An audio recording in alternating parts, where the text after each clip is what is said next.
Welcome to Note and Craft. இன்னைக்கு நம்ம சேனல்ல முட்டை மிட்டாய் பர்ஃபெக்டா எப்படி செய்யறதுன்னா இந்த வீடியோல பார்க்க போறோம். கடையில பால்கோவா வாங்காம வீட்ல எப்படி ரெடி பண்றது அப்படின்னு சொல்லிட்டு தான் இந்த வீடியோல பார்க்க போறோம். ஒரு பர்ஃபெக்டான டெக்ஸ்சர்ல எப்படி கொண்டு வர்றது அப்படின்னு சொல்லிட்டு இந்த வீடியோல பார்த்துடலாம். ஹோம் பேக்கர்ஸா இருந்தீங்க அப்படின்னா உங்களோட மெனுல இந்த முட்டை மிட்டாயும் ஆட் பண்ணி வச்சுக்கோங்க. ப்ராஃபிட் வந்து நல்லாவே இருக்கும். நான் எப்படி ஆர்டருக்கு செய்கிறேன் அப்படின்றத தான் இந்த வீடியோவில் நம்ம பார்க்க போகிறோம். இன்னைக்கு கடாயை அடுப்பில் வச்சுட்டு நல்ல அடிகனமான பாத்திரம் வச்சுக்கோங்க. அதில் 1 லிட்டர் அளவுக்கு பால் சேர்த்துக்கலாம். நான் இன்னைக்கு ஆர்டருக்கு ஒரு 1 kg செய்ய போகிறதுனால இந்த மெஷர்மெண்ட்டில் சொல்கிறேன். ஒரு 150 கிராம் பாதாம் வந்து சுடுதண்ணியில் சேர்த்து ஒரு அரை மணி நேரம் ஊற வச்சுட்டு அதில் இருக்க தோல் எல்லாம் உரிச்சிட்டு நான் வந்து மிக்சியில் ஆட் பண்ணி ஃபைன் பேஸ்ட்டாக அரைச்சி எடுத்து வச்சுக்க போகிறேன். அதுக்கு இடையில இந்த பாலை வந்து மீடியம் ஃப்ளேமில் வச்சு நல்லா கொதிக்க விட்டு வத்த விட்டுக்கலாம். இந்த அளவுக்கு வத்தி வரணும். கிட்டத்தட்ட ஒரு 20 மினிட்ஸ்க்கு அப்புறம் இந்த மாதிரி வத்தி பால்கோவா ஸ்டேஜுக்கு வந்துடும். இப்போ இந்த ஸ்டேஜில் நல்லா அடுப்பை ஆஃப் பண்ணிட்டு நல்லா கூல் டவுன் ஆனதுக்கப்புறம் நம்ம வந்து முட்டை சேர்த்துக்க போகிறோம். அடுப்பை ஆஃப் பண்ணி நல்லா கூல் டவுன் ஆனதுக்கப்புறம் இந்த ப்ராசஸிங் பண்ணணும். இப்போ இதில் ஒரு 3லேருந்து 4 முட்டை வந்து உடச்சி ஊற்றிக்கிறேன். நீங்கள் இன்னும் குவான்டிட்டி அதிகமாக செய்ய போகிறீங்க அப்படின்னா முட்டை பால் எல்லாமே டபுளாக சேர்த்துக்கணும். இப்போ நான் 4 முட்டை உடச்சி ஊற்றிருக்கேன். இப்போ இதில் நல்ல ஒரு விக்ஸ்க்கு வச்சு கட்டி எதுவும் இல்லாமல் கிளறி விட்டுக்கலாம். கட்டி எதுவும் இல்லாமல் நல்லா கிளறி விட்டுக்கலாம்.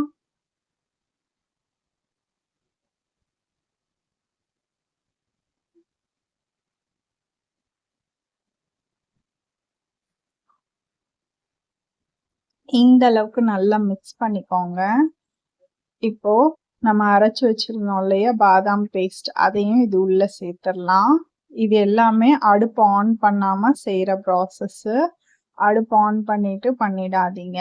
இது எல்லாமே மிக்ஸ் பண்ணதுக்கு அப்புறம் மறுபடியும் அடுப்பு ஆன் பண்ணிக்கலாம். நம்ம பாதாம் சேர்த்துட்டு தேவையான அளவு சர்க்கரை சேர்த்துக்கோங்க. ஸ்வீட்னஸ் எவ்வளோ தேவைப்படுதோ அந்த அளவுக்கு நீங்க சேர்த்துக்கோங்க. நான் வந்து இன்னைக்கு 200 கிராம் அளவுக்கு இந்த கப்ல 2 கப் சேர்த்துருக்கேன். 200 கிராம் அளவுக்கு சர்க்கரை சேர்த்து நல்லா மிக்ஸ் பண்ணி விட்டுக்கலாம். கட்டி எதுவும் இல்லாம நல்லா மிக்ஸ் பண்ணி விட்டுக்கலாம். தண்ணி எதுவும் சேர்க்கக்கூடாது. அதை நல்லா கேர்ஃபுல்லாக வாட்ச் பண்ணிக்கோங்க. இப்போ நம்ம ஸ்டவ் ஆன் பண்ணிக்கலாம். ஸ்டவ் ஆன் பண்ணதுக்கப்புறம் கொஞ்சோண்டு நெய் ஊற்றிக்கிறேன். ஒரு 3லேருந்து 4 டேபிள் ஸ்பூன் அளவுக்கு நெய் சேர்த்துருக்கேன்.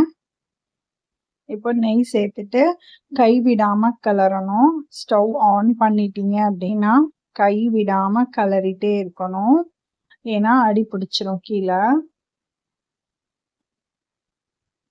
கை விடாம நல்லா ஸ்பேச்சுலா வச்சு சைட்ல இருக்கிறதெல்லாம் எடுத்து எடுத்து விட்டு ஒரு 10 மினிட்ஸ் மட்டும் கை விடாம கிளறி விட்டுட்டே இருங்க.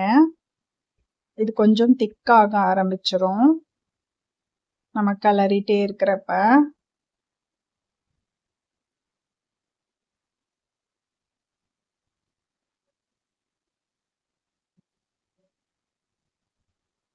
இந்த அளவுக்கு நல்லா கிளறிட்டே இருந்தோம் அப்படின்னா மீடியம் ஃப்ளேம்ல வச்சுக்கோங்க.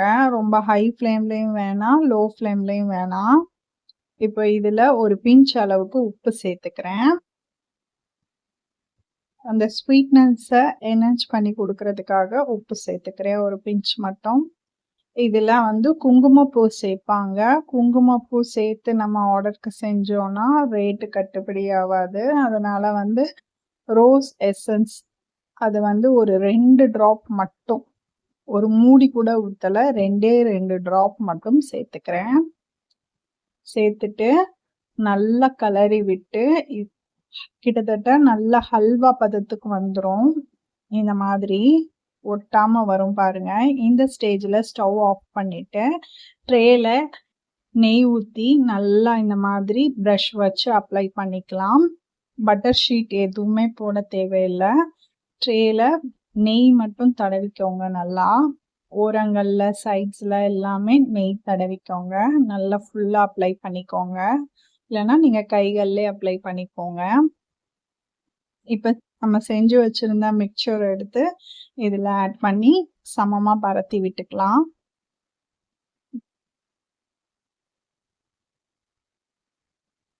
இது வந்து கிட்டத்தட்ட ஒரு 1 கிலோக்கான பேட்டர் வந்து நான் ரெடி பண்ணியிருக்கேன். பாதாம் வந்து நான் அதிகமா தான் சேர்ப்பேன் முட்டை மிட்டாயில. அப்பதான் டேஸ்ட் அதிகமா கிடைக்கும். இப்ப இதெல்லாம் ஸ்பேச்சுலா வச்சு நல்லா பரத்தி விட்டுக்கலாம். ஈவனா பரத்திக்கோங்க.